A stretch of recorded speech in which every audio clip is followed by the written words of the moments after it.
Hello everyone, how's it going? In this video, we're going to talk about Lucid trading under the ticker symbol LCID. It's been one of the most speculated stocks in the past few years. Some have said that it might be the next Tesla. Others are simply betting on a giant bubble that will eventually collapse. Regardless, most people are hoping that this company is going to be the next heavyweight in a burgeoning industry. Lucid is also one of the few EV companies actually having a product rolled out, and as time went on, the company's price action, the investors' hype and hopes went through huge roller coasters. But even till this day, some are still wondering if this is still a bandwagon they can hop on. So in today's video, we will take a look at Lucid and see if the company still has a place in our portfolios. If you appreciate my content, please consider to drop a like, comment, and subscribe to my channel. Also, please check out the links in the description, as every help is greatly appreciated. Over the past few days, the price action of Lucid had a large amount of volatilities, as there were rumors of a takeover and buying back the shares at a premium. This news triggered massive rallyings for the stock as high as 98%, as people believed that the rumors might be accurate and that they will be able to make a quick profit by buying the shares now to benefit from the takeover premium.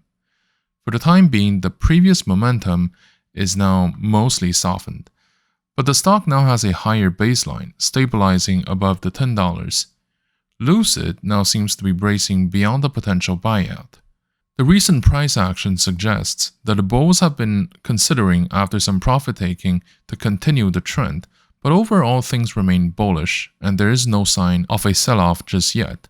And personally, I believe that Lucid will go higher along the rest of the market, although we still have to see whether the macroeconomic factors remain lenient or even favorable for the stock.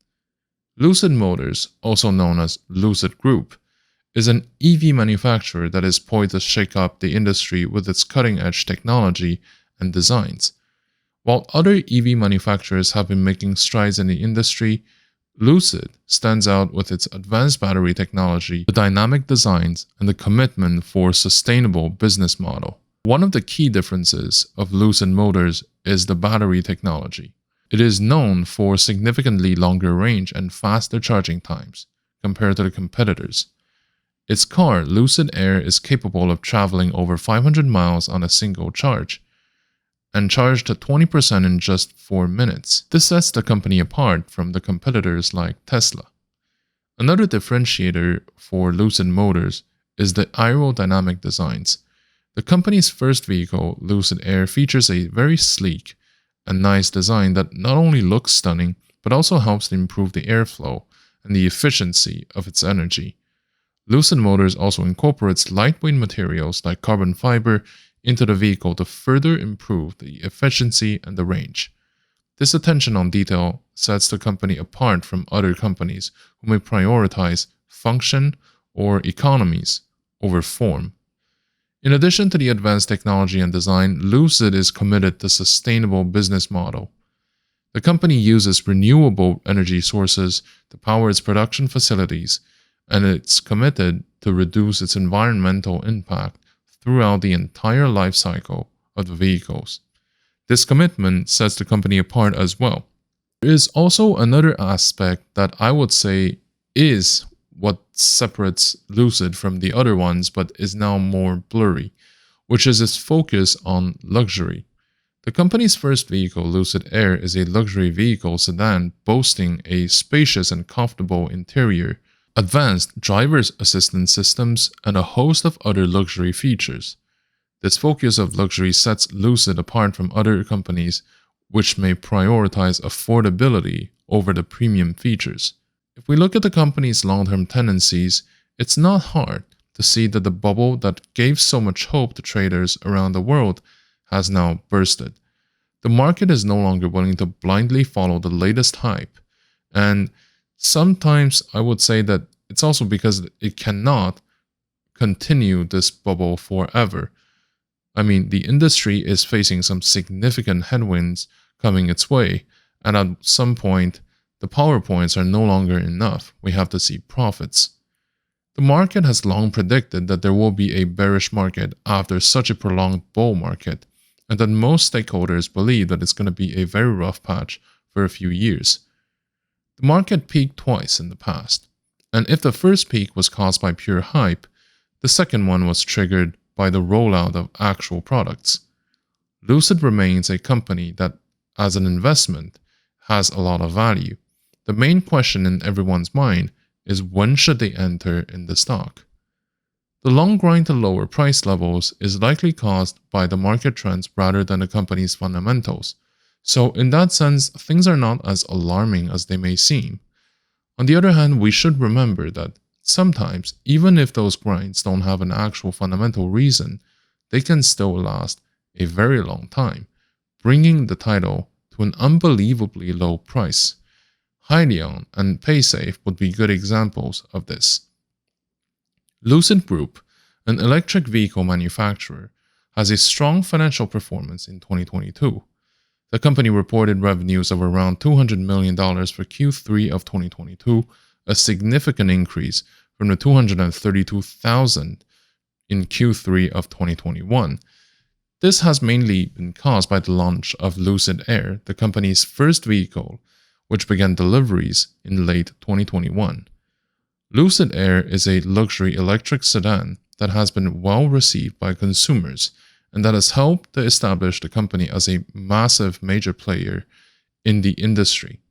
Currently, Lucid has a negative net income caused by the fixed costs and other operating expenses that should be absorbed once the volume picks up. Overall, the company's financial figures paint a picture of a company that is growing its operations but lacks a little bit in discipline of cost control and needs to scale up the operations to start having positive cash flows.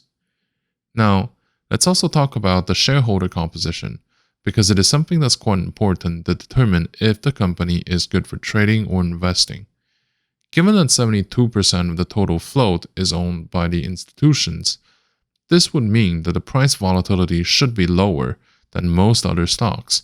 The reason why this might be the case is because institutional shareholders have far more diversified portfolios and they can tolerate the short-term volatilities.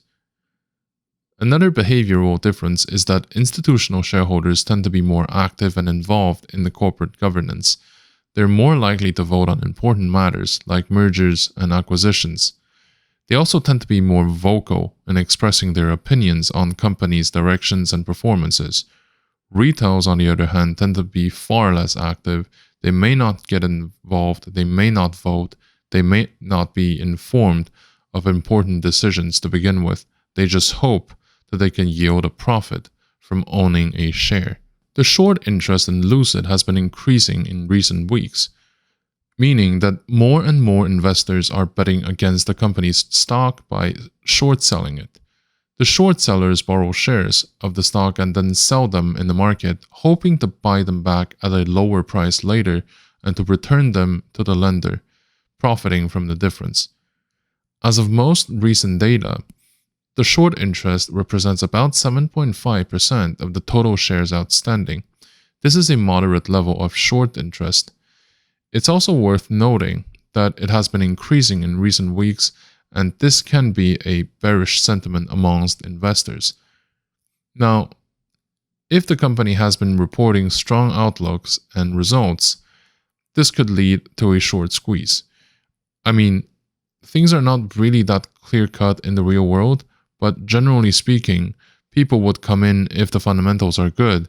If more people buy, then the shorts would have losses. The more losses there are, the more compelled the people short positions want to recover.